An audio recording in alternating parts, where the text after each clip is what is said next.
warahmatullahi wabarakatuh. Kembali lagi di podcast Aceh Documentary. Kali ini kita akan mengupas tiroisme. Di sini sudah hadir narasumber kita, Tengku Haikal Hafifah. Ini saya panggil Tengku aja nih ya, karena Aceh Tuku Melayu Abang Cina Toke Cafe 2. Ya. Tapi ini Tengku Haikal benar-benar Tengku nih. Ini alumni Daya nih. Nah, ini menarik nih, kita akan mengupas tiroisme karena tanggal 6 yang lalu itu masuk 10 tahun ya wafatnya Hasan Tiro. Betul. Nah, mungkin bagi kaum-kaum milenial yang anak-anak muda yang lahir di pasca damai sangat sulit mungkin memahami siapa itu Hasan Tiro. Tapi Tengku Haikal sendiri juga tidak pernah bertemu Hasan Tiro, dan Hasan Tiro mungkin juga tidak mengenal beliau, Tengku Haikal Hafifah. Tapi Tengku Haikal Hafifah ini bisa merumuskan kembali konsep-konsep cara berpikir Hasan Tiro, kemudian menjadi sebuah mazhab Hasan Tiro dengan nama tiroisme. Nah, oke ini Tengku Haikal, apa kabar Tengku Haikal? Puha bang. Alhamdulillah sehat. Nah, ini bisa diceritain nggak Tengku Haikal ini kok tiba-tiba Tengku Haikal artinya kan nggak mengenal Hasan Tiro nih. Iya. Bukan siapa-siapa lah Hasan Tiro bagi Tengku Haikal. Mungkin ya Tengku Haikal anak muda yang saat itu pasti terlibat gejolak konflik lah. Ya semua anak muda saat itu pasti bersentuhan dengan konflik. Nah, kenapa kemudian memilih Hasan Tiro jadi sebuah pemikiran, terutama di pikiran Tengku Haikal nih? Ya sebenarnya awalnya itu saya bersinggungan dengan Tengku Hasan Tiro itu dari sejak SD ya. Oke. Artinya dari sejak SD itu saya sudah mendengar ceramah-ceramah, pidato-pidato. Itu kelas berapa SD dong? Mungkin sekitar kelas 5 lah. Kelas 5 lah ya. Walaupun sebenarnya untuk meresapi ceramah-ceramah itu dengan ukuran kita anak kelas 5 SD ya nggak mungkin gitu. Tetapi namanya tidak asing kemudian bagi saya. Dan akhirnya waktu SMA saya mulai bersinggungan dengan buku beliau. Oke. Jadi buku beliau yang pertama yang saya baca itu Demokrasi untuk Indonesia.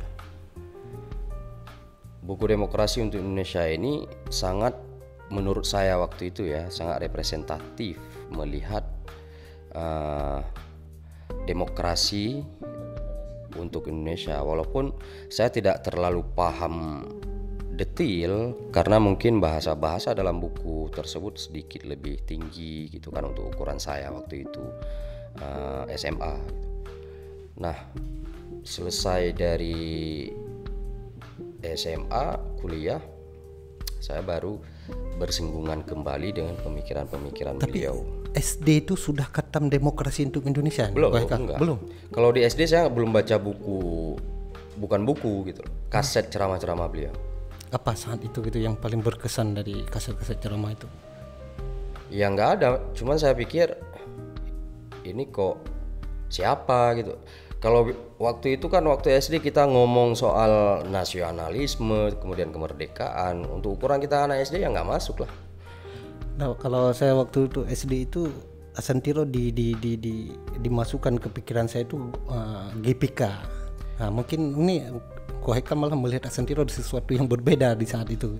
Enggak, kalau bicara saat itu, dan saya pikir hampir semua sama ya kalau untuk bicara untuk ukuran anak-anak SD waktu itu. Kalau bicara Tengku Hasan Tiro atau GPK, diksi-diksi seperti itu ya nggak masuk di pikiran kita yang SD, kan begitu. Hanya saja koneksinya itu ketika waktu SMA saya mulai membaca buku-buku beliau. Oh ini pemikiran Hasan Tiro gitu kan. Walaupun sebenarnya teks-teks ataupun diksi yang digunakan dalam buku-buku tersebut bahasanya sedikit tinggi untuk ukuran kita di SMA kan begitu. Nah dalam kuliah baru kemudian saya mencoba menggali, membaca ulang siapa, kemudian bagaimana pola pemikiran beliau, teori-teori apa yang beliau bangun, kemudian motif perlawanan, juga simpul-simpul yang beliau gerakkan. Ya di situ akhirnya saya mulai mendalami dan mulai tertarik untuk melihat Tengku Hasan Tiro ini gitu. Itu ketika dia udah di bangku kuliah ya? Ya. Itu buku apa misalnya? Ini kan kita di bangku kuliah sangat banyak membaca materi-materi buku. Apalagi nih Tengku Haikal jurusannya apa waktu itu, hubungan internasional. Ya. artinya ini juga sangat bersentuhan kan dengan pemikiran-pemikiran politik lah. Nah, apa kemudian memilih harus Hasantiro? Kan banyak di Aceh ini tokoh-tokohnya, bukan hanya Hasantiro. Sebelum Hasantiro ada Daud Berih. Kenapa kemudian, apakah memang saat itu lagi gejolaknya adalah gerakan Aceh Merdeka? Apa? Ya, yang pertama karena memang yang pertama itu kondisi Aceh sedang konflik.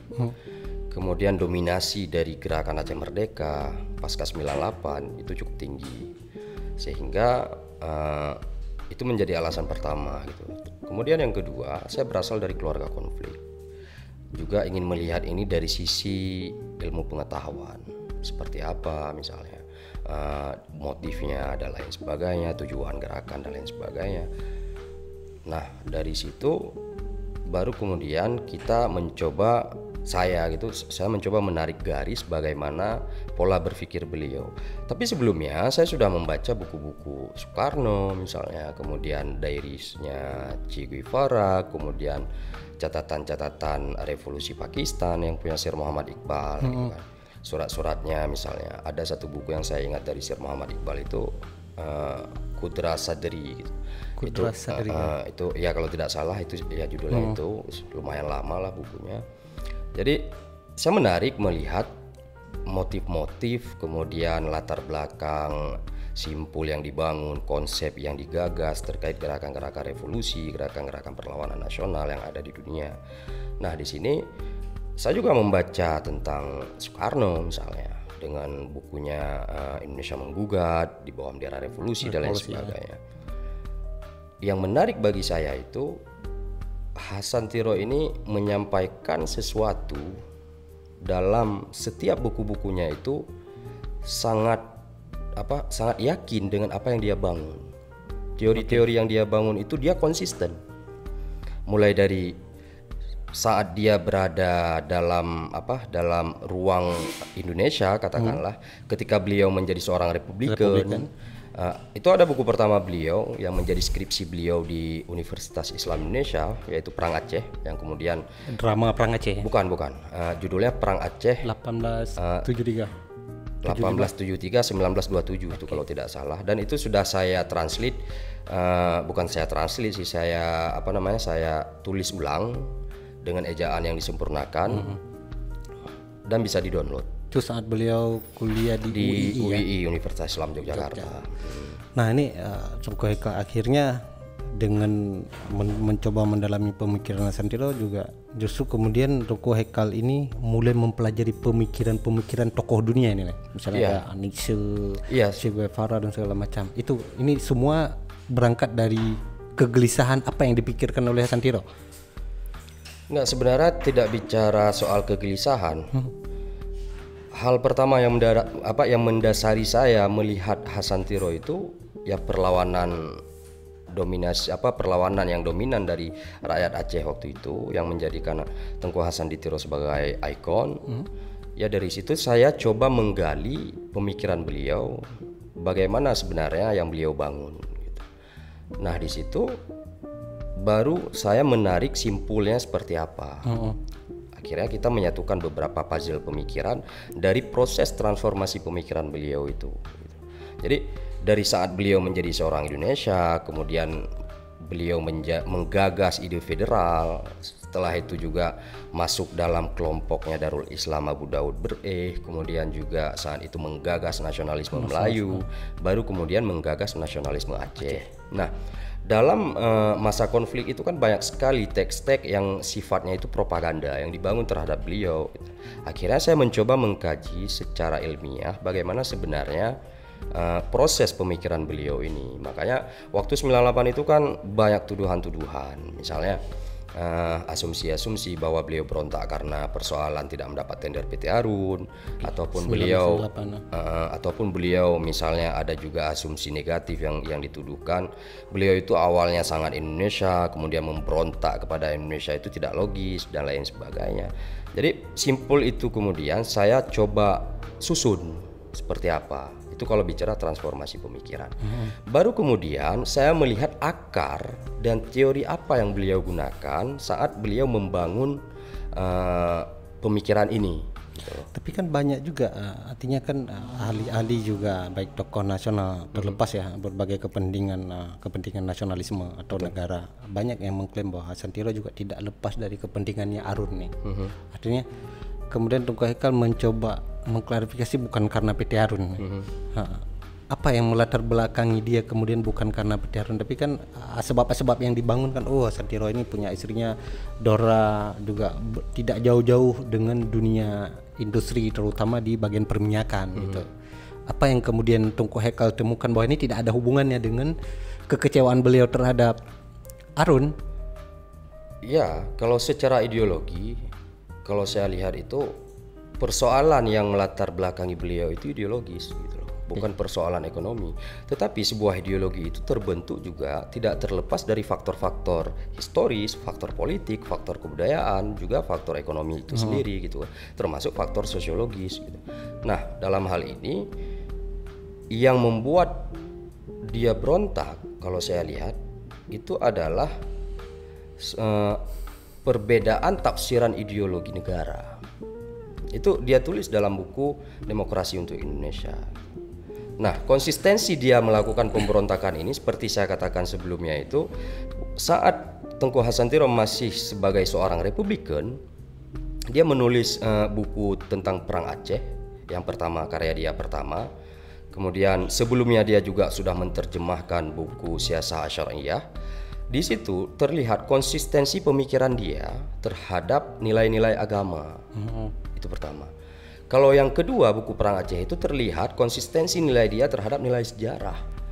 Jadi Tengku Hasan Tiro ini ingin sejarah yang ada di Indonesia itu mendapat tempat yang sama, yang layak, yang seharusnya. Iya, enggak, maksudnya gini, memang yang sama. Karena kan kalau kita bicara buku Perang Aceh itu terbitnya tahun 1948, artinya tidak jauh, tidak berselang lama dengan kondisi Indonesia merdeka.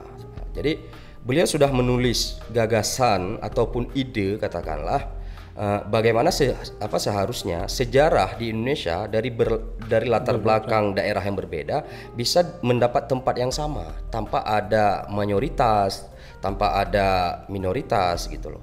Tapi beliau kan juga mengkritisi, misalnya saya juga pernah dengar ceramah-ceramah beliau ya terhadap tentaranya di, kalau tidak salah di Libya mungkin saat itu. Salah satu yang dikritik sama beliau adalah penetapan tokoh-tokoh pahlawan nih. Bagi beliau itu tidak mewakili ke Acehan. Artinya kan Hasan Tiro ini satu sisi adalah memberikan sebuah identitas kita selaku orang Aceh ini punya sebuah martabat dan harga diri lah. Mungkin itu yang dikenang oleh orang-orang Aceh secara umum. Tapi kan bukan hanya persoalan identitas saja, kan ada persoalan ekonomi seperti Tunku Hekal sebutkan tadi. Nah, ini kembali ke konsep tiroisme. Nah, tiroisme sendiri ini kenapa kemudian Tunku Hekal menggunakan tiroisme? Ini kalau dilihat dari pemikiran-pemikiran dunia jarang kan yang memakai nama daerah. Ini setahu saya tidak nemuin. Kenapa Tunku Hekal kemudian memilih ini tiroisme? Kenapa tidak Hasan Tiroisme lah? Apa ini Hasanisme? Apa ini ada hubungannya? Misalnya ini kalau kita di daerah kan sebutannya itu nama daerah, tidak akan disebutkan nama kampung. Apa ini berpengaruh dengan kultur Tunku Hekal juga selaku alumni Daya? Enggak, sebenarnya kalau bicara soal kenapa kalau bicara soal tiroisme, kemudian kenapa saya menggunakan tiro sebagai diksi dalam aliran pemikiran ini. Hal pertama yang ingin saya katakan itu banyak orang yang salah berpikir tentang tiroisme. Karena mungkin karya yang sedang saya susun ini belum selesai gitu kan. Ada beberapa proses revisi sehingga publik masih bertanya-tanya seperti apa bangunan tiroisme itu. Kemudian yang kedua, banyak orang juga berpikir bahwa tiroisme itu adalah gagasannya Tengku Hasan Ditiro full gitu misalnya. Enggak, kalau menurut saya gitu. Jadi kenapa juga saya menggunakan tiroisme sebagai brand? Alasannya itu karena memang formulasi dari sekian nilai yang ada dalam masyarakat Aceh itu dielaborasi oleh Tengku Hasan Ditiro dalam bentuk perlawanan. Sebagai tokoh terakhir yang ada dalam perlawanan orang Aceh gitu.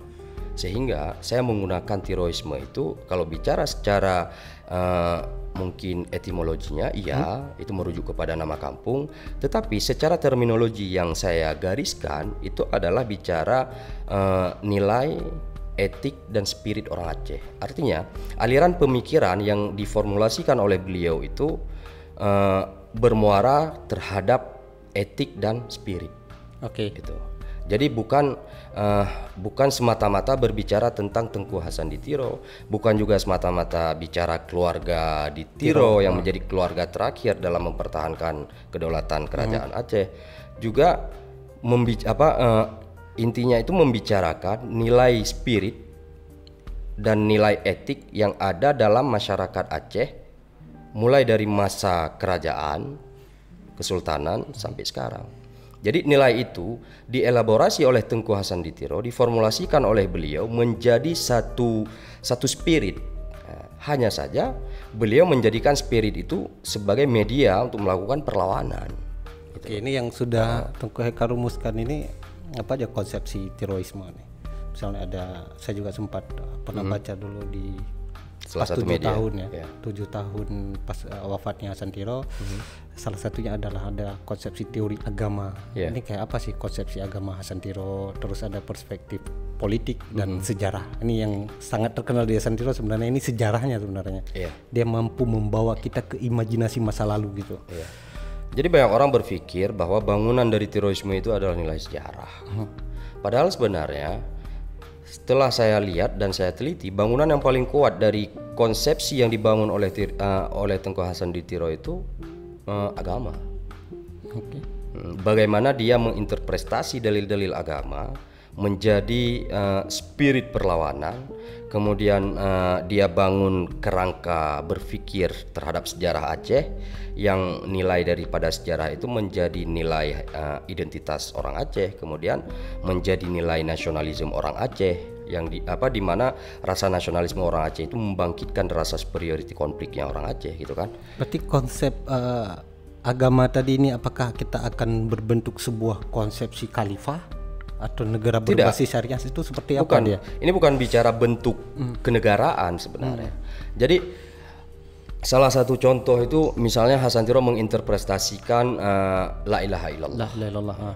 Jadi dalam pandangan Tengku Hasan Ditiro, la ilaha illallah itu adalah ikrar seorang manusia merdeka yang hanya bisa ketika seseorang itu mengikrarkan la ilaha illallah, maka dia tidak boleh dan tidak bisa menghambakan diri kepada selain Allah, manusia dan sejenisnya lah. Baik itu bentuknya manusia ataupun bentuknya sistem dan lain sebagainya. Itu terjemahan yang beliau berikan terhadap interpretasi la ilaha illallah gitu. Ini konsep humanisme yang sangat universal ya, yang ya kalau saya lihat ini kaitannya dengan pan-islamisme, sangat erat kaitannya dengan pan-islamisme. Hanya saja kenapa saya tidak mengatakan itu sebagai pan-islamisme, karena memang ada teori-teori sejarah yang dia bangun yang menurut saya sedikit berbeda dengan pan-islamisme yang ada saat itu gitu kan. Jadi pan-islamisme ini kan ya semacam perlawanan terhadap pan-Arab gitu.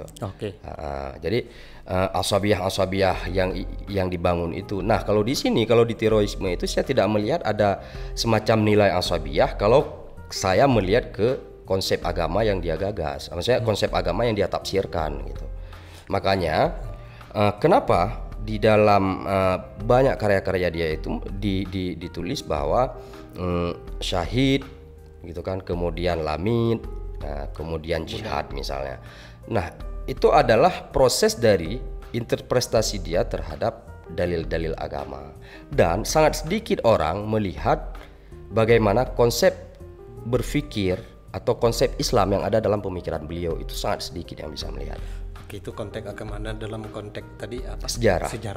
Nah, sejarah dalam konteks sejarah, saya juga melihat kerangka berpikir sejarah yang dibangun oleh Tengku Hasan Ditiro itu yang pertama, dia tidak masuk ke dalam teori sejarah yang dipertengkarkan. Artinya dia tidak masuk ke dalam narasi-narasi sejarah yang dipertengkarkan gitu kan. Jadi dia masuk dalam narasi sejarah yang pasti-pasti. Makanya dalam ada satu tulisannya itu tentang kunci ideologi Aceh Merdeka, saya baca. Dia membagi pada prinsipnya dia sepakat bahwa sejarah itu adalah sunnah. Kemudian dia membagi, ada sejarah yang dipertengkarkan, ada sejarah yang tidak dipertengkarkan. Nah, bagi Tengku Hasan Ditiro, dia tidak berbicara sejarah tentang Samudra Pasai.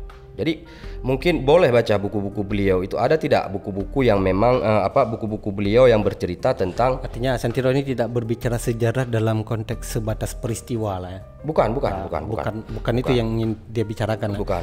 Artinya sejarah yang akan membawa kita sebuah manusia yang berperadaban lah, artinya khusus Aceh dalam konteks agamanya mungkin. Secara teori seperti saya katakan tadi, dia membangunkan kerangka sejarah Aceh itu sejarah yang tidak ada celah untuk digugat secara bukti. Oke. Makanya dia tidak masuk ke dalam sejarah yang menurut dia itu secara bukti, pembuktian dan lain sebagainya itu memiliki celah untuk gugatan, dipertengkarkan misalnya, seperti Samudra Pasai gitu kan. Jadi kalau ingin dia tidak masuk ke Samudra Pasai, tidak masuk ke Lamuri, tidak masuk ke Pedir, dia langsung masuk ke dalam Aceh Darussalam. Kerajaan Aceh Darussalam dengan dengan Belanda misalnya sebagai musuh gitu. Jadi dia stop di situ, baru kemudian dia urai sampai ke bawah. Jadi menurut dia, kenapa dia tidak masuk ke sejarah Samudra Pasai dan lain sebagainya, Perlak dan lain sebagainya? Karena menurut dia itu bukti-bukti terhadap itu bisa dipertengkarkan, tidak bisa dijadikan legitimate hukum. Artinya Hasan Tiro ini masih melanjutkan estafet apa yang sudah dilakukan oleh Tiroisme kakeknya lah. Artinya kita ini belum selesai, belum bubar lah istilahnya. Dia ingin membangun legitimate hukum itu, sehingga legitimate hukum itulah yang kemudian dijadikan sebagai alasan hubungan antara sejarah dengan successor state. Salah satu teori dari hukum internasional untuk meraih kemerdekaan di mata hukum. Hasan Tiro ini kan juga memberikan kita menjadi orang yang punya harga diri, dan konsepsi-konsepsi secara umum beliau misalnya dalam konteks lingkungan, ekonomi, kita harus mengelola sendiri lah. Betul. Artinya 5 juta masyarakat Aceh dalam konteks sekarang ini bisa kita manfaatkan. Nah, ini Tunku Hekal sendiri bukan siapa-siapa dalam konteks pergerakan GAM itu sendiri. Mungkin secara historis berhubungan dengan konflik dan segala macam. Nah, konsepsi Hasan Tiro ini kan terkesan nih hanya ada di Tunku Hekal nih. Nah, artinya yang diceritain tadi itu tidak ada gitu. Itu tidak tampak di permukaan. Hari ini kan yang berkuasa, orang-orang kita itu bisa melakukan itu gitu, bisa mewujudkan konsepsi Hasan Tiro. Nah, Tunku Hekal sendiri ini apa berbeda nggak apa yang dipikirkan oleh saudara-saudara kita di Gerakan Aceh Merdeka ini dengan konsepsi Tiroisme Tunku Hekal? Ini jangan Tunku Hekal hanya mencoba menggagas sendiri tentang Hasan Tironya aja nih mungkin. Ya, kalau dikatakan berbeda sebenarnya tidak ya. Hanya saja kalau dalam penelitian saya itu proses transformasi pemikiran beliau itu tidak seluruhnya sampai kepada kader yang ada di Aceh. Itu yang pertama. Itu ada faktor-faktor yang memang menurut saya terjadi ketika perekrutan kader-kader awal yang dikirim ke Libya, kemudian latar belakang kader. Jadi pola rekrutmen itu menurut saya tidak qualified ya secara pendidikan, sehingga sulit ketika menafsirkan jabaran-jabaran yang diberikan, penjelasan-penjelasan yang diberikan oleh Tengku Hasan Ditiro saat pelatihan. Di kader yang di Aceh sekarang hanya penutup mungkin? Bukan, secara penutup mungkin ada, akan tetapi bagaimana mereka mengaktualisasi pemikiran itu sedikit sulit karena tidak ada tidak ada tafsiran yang mampu ditafsirkan terhadap apa yang beliau sampaikan gitu loh.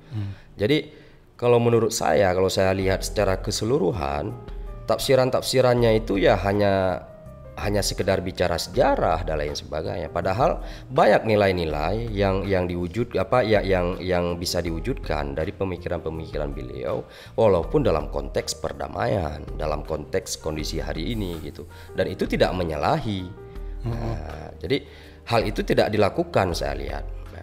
Ya katakanlah misalnya terkait hal-hal yang bersifat Aceh interest, kepentingan Aceh, dan itu tidak sempurna dilakukan, walaupun mungkin saat ini masih ada upaya-upaya terhadap penyempurnaan itu. Akan tetapi bicara pemikiran Tengku Hasan Ditiro ini bicara nilai. Tapi Tengku Haikal sendiri misalnya sama elit-elit petinggi GAM lah, kan masih banyak juga yang hidup, terkait cara berpikir Santiro sering tidak bukan menawarkan ya, mendiskusikan ini, memperlihatkan ini, artinya juga tidak ketinggalan lah konsep beliau. Ini kan kemerdekaan bukan hanya dalam arti sempit yang dimaksud ya, artinya arti luas lah. Kita bisa merdeka menjadi manusia, bisa mengelola segala macam. Itu tidak pernah atau pernah mendiskusikan konsepsi ini untuk kita terapkan dalam kehidupan Aceh sekarang? Dalam penelitian saya itu, selama saya wawancara beberapa tokoh elit GAM, sangat sedikit yang mampu melakukan elaborasi terhadap pemikiran Tengku Hasan Ditiro. Berarti Tengku Haikal bisa kita katakan hanya Tengku Haikal yang memahami Santiro, kawan-kawan? Enggak, saya tidak mengatakan saya memahami. Artinya saya mengajukan tesis terhadap pemikiran beliau. Sehingga tesis saya itu istilahnya bernama Tiroisme gitu kan. Ini pemikiran tentang formulasi keacehan yang dielaborasi oleh Tengku Hasan Ditiro gitu. Teori-teori yang dibangun seperti ini gitu kan, bangunan-bangunan filsafahnya seperti ini gitu, konsep-konsepnya seperti ini, itu kan ingin coba saya tawarkan. Nah, persoalannya kemudian itu terdapat kekurangan, ketidaksempurnaan, ya saya pikir dialektika dalam pemikiran itu biasa. Gitu kan. Jadi beberapa elit dari tokoh GAM, elit-elit GAM itu saya tidak melihat ada yang mampu menafsirkan pemikiran beliau itu secara luas, elegan, humanis, itu tidak ada. Terlalu kaku gitu. Misalnya seperti contoh diksi yang digunakan oleh Tengku Hasan Ditiro terhadap Jawa katakanlah ya dalam tanda petik. Jadi banyak yang memahami Jawa yang disebutkan oleh Tengku Hasan Ditiro itu adalah bicara suku, ras dan lain sebagainya gitu. Padahal kalau saya lihat itu adalah yang beliau maksudkan itu adalah sistem politiknya, sistem politiknya yang dominan, sistem mayoritinya yang dibangun mengenyampingkan hak-hak keberagaman. Itu ya kalau yang saya tangkap gitu kan. Itu apa tidak terkesan mencoba mengaitkan? Kenapa? Apa itu tidak terkesan mengaitkan? Bukan, itu ditulis oleh Tengku Hasan Ditiro dalam buku Masa Depan Politik Dunia Melayu. Dia mengakui itu. Artinya elit-elit yang dominan mungkin bersuku Jawa, inilah yang membuat masyarakat Jawa lain itu terkesan terbawa lah ya. Sebenarnya ini hanya cara berpikir aja sebenarnya. Betul. Ya cara seseorang mengelaborasi sebuah makna kan begitu. Menginterpretasi sebuah diksi dari apa yang dia tulis. Tetapi saya tidak melihat ada yang mampu menarik benang merah terhadap pemikiran itu dan aplikasi yang ada di lapangan. Atau ini ada hubungannya juga dengan cara berpikir kultur kita misalnya. Ini karena isu Jawa ini kan juga itu dengungnya luar biasa. Artinya dianggap GAM ini sangat narsis, sangat sara lah. Itu kan juga ada misalnya kebudayaan kita itu, kita biasanya sering melakapkan secara umum. Misalnya ini kalau Honda, walaupun Yamaha Honda juga namanya. Nah, itu punya pengaruh juga secara kebudayaan, cara berpikir beliau mengeluarkan kata dengan konteks Jawa politik tadi. Ya bisa jadi ada pengaruhnya secara sikap, ya, secara sosiologis atau antropologis. Tetapi secara ilmiah saya tidak ingin membahas soal itu. Kalau di sini saya melihat tidak adanya tafsiran yang tegas terhadap diksi yang dibawakan oleh Tengku Hasan Ditiro itu sendiri, kemudian tidak mampu diinterpretasikan oleh kader-kader beliau terhadap apa yang beliau jelaskan. Tapi Tengku Haikal tidak takut nih. Artinya dengan membangun konsepsi tiroisme, artinya kan akan mengganggu saudara-saudara kita di yang sekarang memimpin. Artinya juga mereka perjuang dulu. Artinya ini akan berbeda. Ya itu kan kalau menurut saya, kalau bicara takut atau tidak, ini kan gagasan intelektual. Ya. Artinya siapa saja bisa membangun, siapa saja bisa menggagas, siapa saja bisa meneliti, dan selama nilai-nilai yang dia teliti itu mampu dia pertahankan, selama konsep-konsep yang dia ajukan itu mampu dia pertahankan, ya saya pikir kenapa harus takut. Bicara penafsiran terhadap sebuah pemikiran itu tidak ada yang kaku, saya lihat. Nah artinya gini loh Tengku Haikal, apa yang diinginkan sama Wali dan konsepsi tiroisme yang dibangun itu kan ada nggak wujudnya gitu di sini. Ketika tidak ada wujudnya, orang akan berpikir ini mereka mengkhianat cara berpikir Wali gitu. Ya, kalau bicara hubungan antara cara berpikir beliau dengan apa yang beliau bangun ataupun dengan yang terjadi sekarang saat ini, ya itu bukan wilayah saya gitu kan. Saya hanya melihat bagaimana konsep berpikir beliau, kemudian mencoba menyatukan puzzle-puzzle pemikiran beliau, kemudian saya coba interpretasikan, saya berikan nama, saya berikan teorinya, kemudian saya ajukan tesisnya seperti ini. Ya itu soal kemudian misalnya mungkin tidak kuat apa yang saya bicarakan misalnya atau apa yang saya ajukan, itu kan bisa digugat secara intelektual. Seberapa penting nih sebenarnya sih terorisme bagi Tengku Haikal ini? Ya kalau saya melihat bicara terorisme ini bicara eksistensi dari seorang manusia Aceh. Jadi ini bicara eksistensi. Nah, eksistensi manusia Aceh itu dibentuk oleh dasar dan nilai-nilai agama, oleh nilai-nilai sejarah, oleh nilai-nilai adat dan kebudayaan yang kemudian menjadikan kita sebagai sebuah bangsa. Nah, ini menjadi penting ketika bicara identitas. Padahal itu cukup sederhana ya. Iya, sangat sederhana. Dan ini menurut Haikal sendiri nih. Nah, aku rasa juga tokoh-tokoh GAM kan juga memahami itulah. Ya. Itu salah satu peran penting Hasantiro lah. Ada nggak wujud-wujud pemikiran Hasantiro di kehidupan kita sekarang ini, dalam berpolitik, dalam berperadaban dan segala macam lah? Ya sebenarnya bukan sekedar pemikiran Hasantiro. Seharusnya memang orang Aceh berpikir seperti ya istilah begini ya, dalam konteks kebudayaan misalnya. Orang Aceh itu marah kan ada tuh ketika di simpul agama ya misalnya Allah atau Rasulullah itu dihina, itu akan marah orang Aceh. Jadi mau dia mengerjakan perintah Allah atau tidak, dia tetap marah. Mau dia sholat atau enggak, dia pasti marah. Kan begitu. Koji baik menjukai wilayahnya. Artinya simpul inilah yang kemudian dibangun oleh Tengku Hasantiro itu sendiri. Dan kalau saya lihat ini bukan dibangun oleh beliau semata. Banyak ulama-ulama Aceh sebelumnya, banyak pahlawan-pahlawan Aceh sebelumnya berperang juga karena persoalan ini gitu loh. Ya tapi kan tidak sehebatnya Hasantiro. Misalnya kayak dalam pemikiran Islam misalnya Abu Hasan Asy'ari gitu. Kan juga menghantam cara berpikir kaum filsafat saat itu. Tapi kan tidak sehebat Imam Ghazali lah cara menolaknya gitu. Nah dalam konteks ini kan Hasantiro artinya kita mau tidak mau, terima dan tidak terima, kehidupan hari ini, sistem yang ada hari ini adalah tidak lepas dari cara berpikir beliau. Artinya terwujudlah Aceh seperti ini sekarang. Artinya 30 tahun beliau mencoba berangkat dengan sebuah konsepsi identitas dan lahirlah pada ujungnya sebuah perjanjian perdamaian wilayah Singki lah. Ya kalau itu saya tidak melihat ada korelasi. Itu tidak ada korelasi lah. Kalau saya lihat dari apa yang saya baca, apa yang dia perjuangkan misalnya, itu tidak ada korelasi. Artinya beliau membawa itu juga sekalian dengan wafatnya. Ya mungkin itu biarkan sejarah yang mampu menjawab, dan saya yakin sejarah akan menjawab itu, dan sejarah akan menjadi mahkamah yang paling adil untuk menghakimi sebuah perjalanan sejarah. Ya, artinya itu akan dibuktikan dalam perjalanan-perjalanannya nanti, sehingga apakah ini benar atau salah, saya tidak ingin masuk ke dalam wilayah politis itu. Persoalan penghakiman. Dalam hal ini bicara terorisme itu adalah bicara konteksnya pemikiran. Soal kemudian pemikiran beliau itu sesuai dengan apa yang dilakukan oleh kader-kader beliau, itu di luar wilayah saya. Saya tidak punya urusan dengan itu. Saya hanya mengkaji pemikiran beliau, kemudian mencoba membangunkan konsep-konsepnya seperti apa, melihat bangunan teorinya seperti apa. Dan itu bagus untuk kita gitu ya. Ya, secara pemikiran, saya pikir menarik untuk dilihat misalnya kan. Ada gagasan tentang demokrasi yang berbeda misalnya dengan konsepsi demokrasinya Soekarno. Kemudian juga ada teori kerangka sejarah yang dia bangun yang kalau saya lihat itu berbeda dengan sejarawan-sejarawan lain yang melihat sejarah Aceh.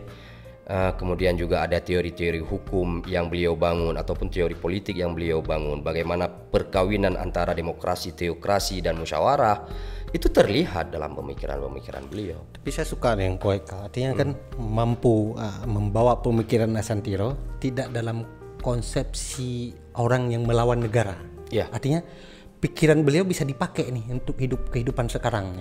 Nah, apa ini sengaja Tunku Hekal mencoba mencari korelasinya atau memang ini temuan dari cara-cara berpikir beliau lah? Beliau artinya kan melawan ini bukan karena nafsu. Artinya kan banyak. Ya kalau saya temukan itu spirit yang dia bangun itu perlawanan. Ya.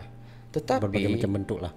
Spirit saya dalam mengkaji itu ilmu pengetahuan. Gitu loh. Jadi persoalan kemudian itu menjadi spirit perlawanan kan sudah dilakukan dan kita juga sudah sampai pada titik perdamaian hari ini. Terlepas ada perdebatan terhadap itu khilafiyah. Itu terlepas. Ya, seperti saya katakan, saya tidak ingin masuk ke situ gitu. Nah, kalau misalnya ada nggak konteks-konteks yang bisa diterapkan atau tidak? Salah satunya yang sudah kita coba ajukan dan sudah pernah dilakukan itu kalender Aceh. Kalender Aceh itu saya ambil idenya itu dari beliau. Dalam buku The Price of Freedom itu beliau menetapkan kalender Aceh. Tetapi kalender Aceh yang beliau tetapkan itu tidak seperti kalender-kalender biasa. Beliau menjadikan kalender Aceh itu sebagai spirit perlawanan tadi gitu loh.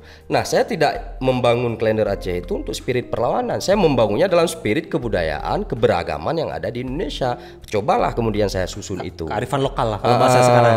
Jadi cobalah saya susun itu yang kemudian menjadi kalender Aceh. Pernah kita pernah dicetak oleh Lembaga Wali Nanggro, kemudian juga pernah dicetak oleh beberapa pemerintah kota, kabupaten kota di Aceh.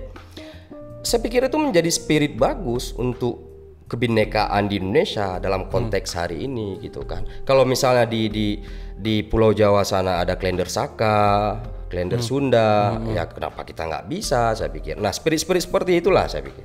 Artinya itu juga kita yang memahami bagaimana cara hidup kita. Nah, soal kemudian mau diarahkan kemana itu bukan di wilayah ini. Di wilayah kajian ini murni saintik ya. Jadi kalau ingin misalnya nyo harus mau perang leo atau punya keurusan leo nih selagi. Lain bab. Saya urusannya mencoba melihat simpul, menyatukan puzzle-puzzle pemikiran yang dalam perjalanan selama yang saya lihat tidak pernah diungkapkan ke publik, tidak pernah ada ditarik kesimpulan yang menurut yang menurut saya lihat itu tidak kuat secara keilmuan. Ya di sini saya kemudian mencoba menyatukan. Tapi menarik karena kemudian kan jadi pertanyaan, apakah semua pemikiran atau ideologi-ideologi yang ada di dunia itu kemudian adalah sesuatu yang diciptakan oleh generasi selanjutnya, atau memang dia diciptakan di saat berbarengan dengan orangnya di saat hidup? Misalnya ideologi komunisme, dia apakah muncul juga memang berbarengan dengan maknya atau kemudian? Tidak, dia sebagai sebuah pemikiran, ideologi itu lahir atas interpretasi ide. Iya, artinya bagaimana dia menginterpretasi sebuah teks katakanlah, kemudian melahirkan pemikiran. Dari pemikiran itu istilahnya itu dielaborasi menjadi apa, spiritnya apa.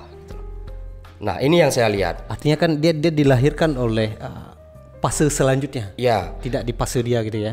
Jadi sama seperti ini ya. Kalau dalam pemikiran agama, dalam aliran istilahnya mazhab agama, mazhab fikih, ya katakanlah misalnya Imam Syafi'i gitu kan. Jadi Imam Syafi'i ini kan berguru kepada Imam Malik. Jadi dari apa yang beliau dapatkan dari Imam Malik, beliau interpretasikan kemudian dengan metode-metode yang beliau bangun, yang kemudian menjadi satu pemikiran, satu konsep baru. Ya kalau dalam istilah kita itu istidlal dan istimbat dia terhadap sebuah dalil, melahirkan gaya berpikir baru, gaya menyimpulkan terhadap sesuatu. Ya katakanlah teks yang beliau ambil dari Al-Quran dan hadis, kemudian menjadi satu metode. Jadi mazhab itu bukan agama baru. Jadi bagaimana proses istinbat dan istidlal seseorang terhadap sesuatu, terhadap teks katakanlah. Artinya juga jangan memahami mazhab itu langsung terbayang kepada konsepsi agama ya. Tidak. Mazhab ini bisa secara luas. Ya kalau bicara mazhab itu banyak sekali. Ada mazhab ekonomi, mazhab politik, mazhab sebuah istilah aja dia. Mazhab filsafat dan lain sebagainya, banyak. Nah, artinya walaupun Imam Syafi'i mazhab Imam Syafi'i, kemudian kan generasi selanjutnya muridnya lah yang kemudian membawa ini jadi sebuah mazhab lah. Ya, kemudian kan murid-muridnya itu menginterpretasi kembali apa yang disampaikan oleh Imam Syafi'i. Tapi menariknya ini Tunku Hekal bukan murid Hasan Tiro, tapi bisa membangun sebuah konstruksi tiroisme. Ini saya rasa luar biasa.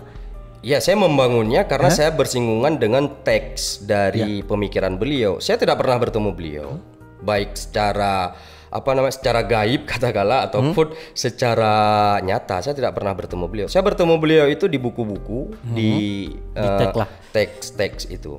Jadi dari situ saya mencoba melihat, menggali dan lain sebagainya, kemudian mencari sumber-sumber dokumen lain sebagai pendukung. Gitu. Tapi nggak pernah ini, pingin bertemu Wali saat Wali masih hidup, saat di Aceh. Pernah berusaha untuk bertemu nggak? Waktu beliau pulang saya di Aceh, kemudian ingin bertemu ada, cuman kalau saya lihat waktu itu mungkin tidak mungkin, mustahil bisa bertemu memang. Kalau justru waktu beliau pulang sebenarnya saya keinginan bertemu tidak semenggebu saya, tidak semenggebu keinginan saya untuk melihat. Saya cuma ingin melihat Hasan Tiro secara langsung, itu aja. Mungkin saat itu konsepsi tiroisme itu belum terbangun mungkin. Itu tahun berapa kira-kira ini tiroisme mulai digagas nih sama Tunku Hekal? Lahirlah sebuah teks tiroisme ini. Kalau saya mulai mengumpulkan data-data itu sebenarnya dari tahun sejak kuliah. Waktu kuliah saya belum mengumpulkan ya. Selesai kuliah. Jadi saya baru mengumpulkan itu pasca tsunami sekitar tahun 2006. 6-7 ke atas lah ya. Oke. Baru mengumpulkan mengumpulkan narasi-narasi tentang Tengku Hasanditiro, tentang GAM. Jadi coba saya lihat bagaimana hubungan antara pemikiran dan aksi di lapangan. Ya di situ kemudian saya tafsirkan. Dan itu dirangkum semua ke dalam tiroisme lah ya. Ya. Nah, di sini juga seperti saya katakan di awal, tidak semata-mata berbicara pemikiran beliau semata. Ada juga simpul-simpul yang beliau bangun itu berasal dari masa lalu, dari Tunku Siditiro, dari dari sultan-sultan Aceh sebelumnya. Artinya ini tidak pure bicara pemikiran Tunku Hasanditiro. Nah, kenapa menjadi tiroisme seperti saya katakan tadi? Ini kan saya ulang. Karena memang elaborasi dan formulasinya itu ada di beliau sebagai tokoh terakhir perlawanan. Nah, kalau saya lihat kenapa tidak Abu Daud Ber'eh gitu kan, misalnya Ber'ehism. Saya tidak melihat karya-karya beliau, saya tidak pernah menemukan karya-karya beliau, sehingga saya tidak bisa membangun teori-teori yang beliau gagas. Nah, beliau nggak menulis buku lah. Gitu. Oke, ini berarti tokoh modern lah nih Hasan Tiro lah. Ya, kontemporer lah ya. Oke nih, terakhir nih Ko Hekal. Ini apa nih yang akan dilakukan sama Tunku Hekal dengan tiroisme ini? Maksudnya apa tidak ini hanya sebatas berdiri di Tunku Hekal sendiri? Hanya ini jangan terkesan bahasa onani kita intelektual dengan pikiran Hasan Tiro. Iya. Atau akan dibawa kemana nih? Ya, sebenarnya pemikiran dari beliau itu sudah saya aktualisasikan. Yang pertama itu seperti peringatan-peringatan Haul Sultan. Itu sudah kita lakukan. Itu kan apa yang beliau bangun, menerjemahkan buku dia. Kemudian kalau menerjemahkan buku-buku beliau itu mungkin hal dasar lah ya. Tetapi aktualisasi dari nilai pemikiran beliau ya seperti itu, mensusun kalender Aceh, kemudian membangunkan simpul kebudayaan seperti peringatan Haul Sultan Iskandar Muda, Haul Sultan Alaeddin dan lain sebagainya. Kemudian melakukan peringatan-peringatan yang sifatnya itu kebudayaan yang bisa membangkitkan rasa cinta orang Aceh terhadap budayanya sendiri, Hari Perang Aceh dan lain sebagainya. Jadi itu sebenarnya sudah kita lakukan, itu dalam ruang kebudayaan gitu. Artinya Nyan hanya yang mampu lakukan yang selaku hambalanya. Iya, karena memang Mia bicara perang ya nggak mungkin, dan saya juga tidak akan gitu loh. Udah selesai. Artinya Hasan Tiro kan juga nggak membawa kita untuk berperang, untuk merdeka. Karena ada konsep-konsep perdamaian yang beliau bangun. Nah, bagaimana konsep itu ya nantilah. Nah, kalau untuk siapapun lah yang ada di Aceh, pemerintah kah, buat anak-anak muda di dunia pendidikan segala macam. Nah, apa yang mereka bisa ambil dari tiroisme ini? Ya, kalau saya lihat yang bisa mereka lakukan adalah bagaimana setiap di pemerintah ya, bagaimana setiap kebijakan, setiap keputusan-keputusan yang diambil oleh pemerintah Aceh itu harus bersifat Aceh interest, kepentingan Aceh. Acehisme. Ya, ya, ini menarik bicara Acehisme. Saya tidak bicara Acehisme karena ruang lingkupnya terlalu besar untuk sebuah bangsa gitu kan, untuk sebuah ya kalau menurut istilah saya itu Aceh ini kan nation state gitu kan, suku bangsa yang ada cukup Gayo, artinya cukup luas gitu. Makanya saya tidak mengambil Acehism gitu. Jadi yang bisa dilakukan oleh pemerintah itu bagaimana setiap keputusan-keputusan, kebijakan-kebijakan yang diambil itu bisa mementingkan kepentingan orang Aceh. Nah, orang Aceh yang saya maksudkan di sini supaya ini tidak timbul perdebatan lagi gitu. Orang Aceh yang saya maksudkan di sini adalah Aceh sebagai sebuah bangsa yang di dalamnya itu ada Gayo, Pase, Perla, Devayan dan lain sebagainya, Anik Jame dan lain sebagainya. Jadi kalau menurut saya dalam konteks terorisme bicara Aceh itu sudah selesai. Sudah selesai sebagai sebuah bangsa. Bukan sebuah suku. Jadi tidak ada perdebatan-perdebatan di wilayah itu. Ya, nah, itu yang bisa dilakukan. Sederhananya menghidupkan kembali lah muatan lokal ini kan nggak ya ada kalau mungkin Aceh. dalam diksi kita muatan lokal, kebinekaan gitu kan. Ya. Malah tidak ada lagi sekarang. Kalau dulu ada lah kita dalam koridor negara. Iya, banyak hal yang bisa dilakukan. Misalnya dan itu pernah kita coba wacanakan. Jadi kita dorong ke pemerintah supaya setiap penunjuk jalan misalnya di bandara dan lain sebagainya itu pada bahasa Aceh. Ya kan itu bahagian dari apa yang kita inginkan, dari yang Hasan Tiro inginkan juga. Itu secara simbol. Nah, secara kemandirian ekonomi, ini masalah perut nih. Ya. Apa yang bisa kita ambil dari Hasan Tiro ini, tiroisme inilah? Ya, yang pertama proses perekrutan sumber daya manusianya itu harus menguntungkan Aceh. Dan saya yakin anak-anak Aceh itu pintar. Kan selama ini kan udah dikelola kita sendiri ini, dia kan sudah dilakukan. Ya, kalau saya lihat dilakukan sudah, ya mungkin belum maksimal ya. Artinya apa yang kita lakukan hari ini harus Aceh interest, kepentingan anak bangsa Aceh. Dan itu harus dirumuskan lah. Dan saya pikir pemerintah kita mampu. Misalnya ya ada pembangunan PLTA, katakanlah gitu kan. Kemudian ada pembangunan proyek-proyek nasional yang ada di Aceh itu ya harus diberikan kepada orang Aceh. Jadi bangun PLTU listrik be mati ya Cek. Ya bangun PLTU listrik be mati ya Cek. Ya nyo kan sama lagi kan yang adigium yang sudah ada itu kan. Maksudnya itanya pabrik gak hubire akeh humena harap lewah ya. Jadi itu kan cerita-cerita lama.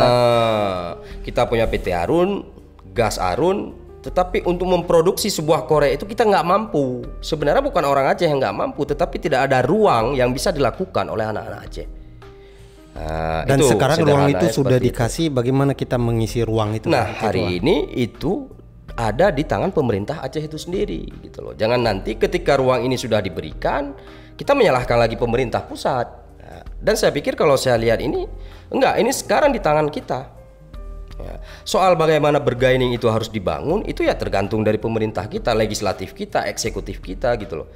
Ya, kalau nilai tawar bergaining yang nggak ada ya cojong tulak tung dengan item gitu ya kan.